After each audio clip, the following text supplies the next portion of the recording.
yeah, we have... Yeah, Urakaar is blue and then is red, so we have it right. Then is playing as red, and he's playing as Empire. So this is going to be a really interesting matchup. Empire against Beast. I would say it's really standard. There is probably going to be big fight between trolls and catapults. But maybe they will surprise us and maybe go for some flying units. We'll have to see.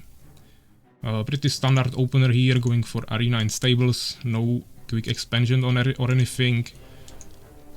Then he's actually going for something a little bit more interesting. Mining up some resources in the beginning, which is actually standard, but then he's going for a farm and still not building his first barracks, while also not going for an expansion, so I don't know what his strategy is going to be here.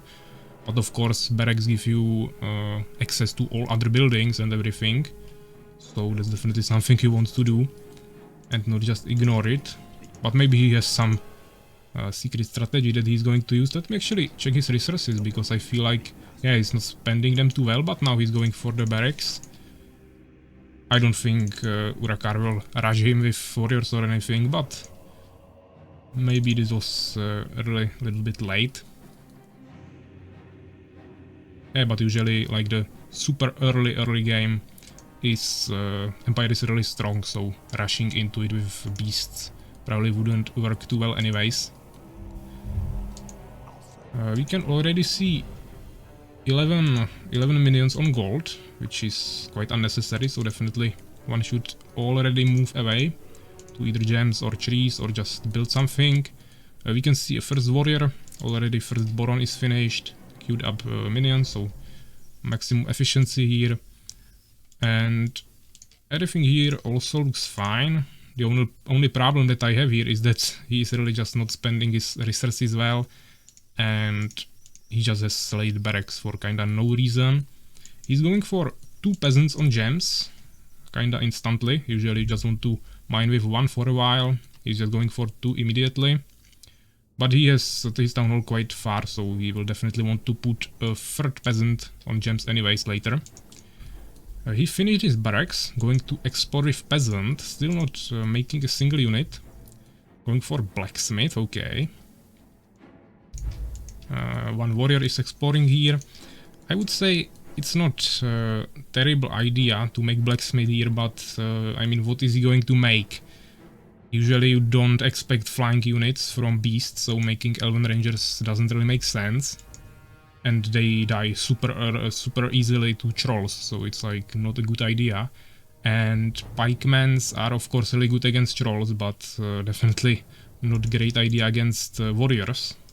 Ah, I see the strategy here is going for an expansion. For an expansion with quick town hall. While Urakaar is going for goblin hut, so definitely going for some goblin riders to put behind his warriors. Spending his resources really well, making another Boron at 26 population, that's definitely fine. We can see only 16 population as Danny. Actually started spending his resources quite well now. Also saved up some gems. Finally making some first soldiers, but first warrior is already coming. And I don't know how he wants to survive this. I mean, he's not going to get destroyed immediately because Urakaar is going for some goblin hunters, which slowed him down a little bit. It's just not a complete rush because he needed to build another building. But the warrior is definitely going to do some damage. Now it really depends. If he escapes down, it should be fine. But yeah, it seems like that. But if he actually went there to this position and explored this area, he would find out about this expansion. I think then he would have really big problems. But seems like Urakaar is going to ignore that and retreat with his warriors to his hometown. Because now he knows where the enemy is, and that's like the main thing that he wanted to accomplish with this exploring session. Little bit short on population here, but already finishing the farm, so that should be kinda fine. I still don't think he's spending his resources. Yeah, definitely saved up a lot. In this meantime, when he didn't have population, he could definitely at least upgrade his town hall. But he didn't do that. He finished his expansion, finally making some peasants there as well. But he's just not making any soldiers. He's just totally not expecting Urakaar to rush him. I mean, now if he just took all his units, he would definitely destroy the expansion at least and probably win the whole matchup. But of course he doesn't know that because he doesn't have any scouts. Then is finally also exploring with the swordsmen. Actually, Urakaar maybe decided to actually attack. It seems like he's definitely going for some trolls or maybe even witches because of the dark altar. Building a totem, this is the best position for your totem because it protects your villagers from flying units. You can also build it like behind. It will maybe not slow down your harvesting speed that much, but it will also not protect that well, so this is usually better. Or at least in expansions, but it works here as well. Wow, already so many peasants in the expansion. He will have a huge resources lead. You can see he has a ton of gold, but he's just not utilizing it. I mean, he's building second barracks, but yeah, Urakaar is waiting for his slow goblin riders. He's making an elven ranger. I just don't think this is too smart. I think he will have to give up his expansion here. I would definitely start building some towers here, start producing some pikemans. Yeah, he does that. He's making another farm, and here we have the first combat. Now we have some small lags. Hopefully it will fix itself really quickly. Yeah, he definitely cannot protect this. And I mean, warriors, they will destroy it quickly. They have really high damage. Yeah, probably just the best idea to run away with the peasants. To be honest, I think the fast expansion was not a bad idea, but the thing I would do personally is just build it somewhere else. Even if we just build it here, none of the players went to this area yet. It would be probably safe, or just somewhere. Yeah, but this was not too smart, I would say. He probably harvested actually the 400 gold that he spent on it. Of course, he also spent 125 wood, but that shouldn't be too big of a problem. I expect him to have, yeah, lots of wood, so that's not a problem. So he's not that much behind. But the problem is that he's just not spending his resources too well anyways. He has a ton of gold. Didn't even upgrade his town hall, and now he's probably just going to die to this. And if he survives that, then already trolls are coming from here, so I don't see how he could actually defend this. But you'll see, maybe he will surprise. He should definitely at least bring the peasants there from the wood. And even on gold he has really lots of peasants. You can see the population. I mean, yeah, this is just not going to go too well for him. And also this is a really narrow place where he won't be really able to utilize the pikemans to actually charge on the goblin riders. Our research complete, Master.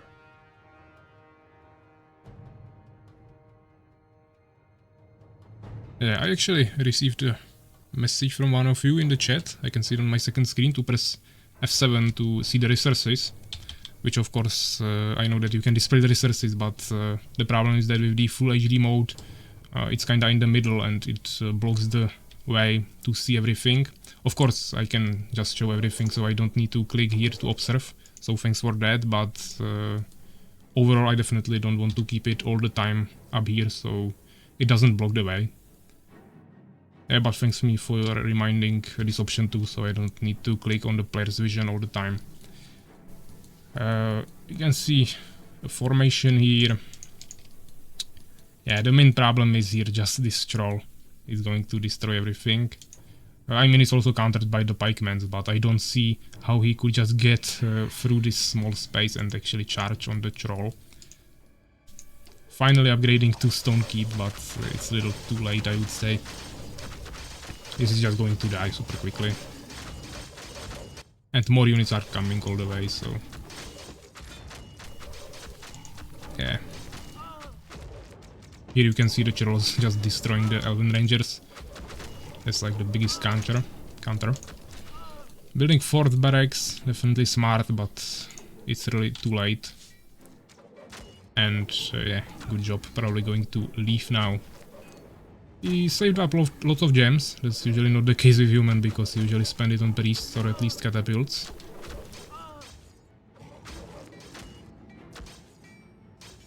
Actually, Urakaar also building an expansion here.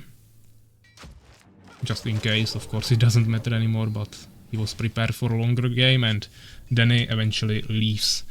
So yeah, we have the second matchup finished. Urakaar is the winner here. So let's check the results. As you can see, we have units, definitely total dominance here. Pretty similar numbers, but the beast units are usually much stronger.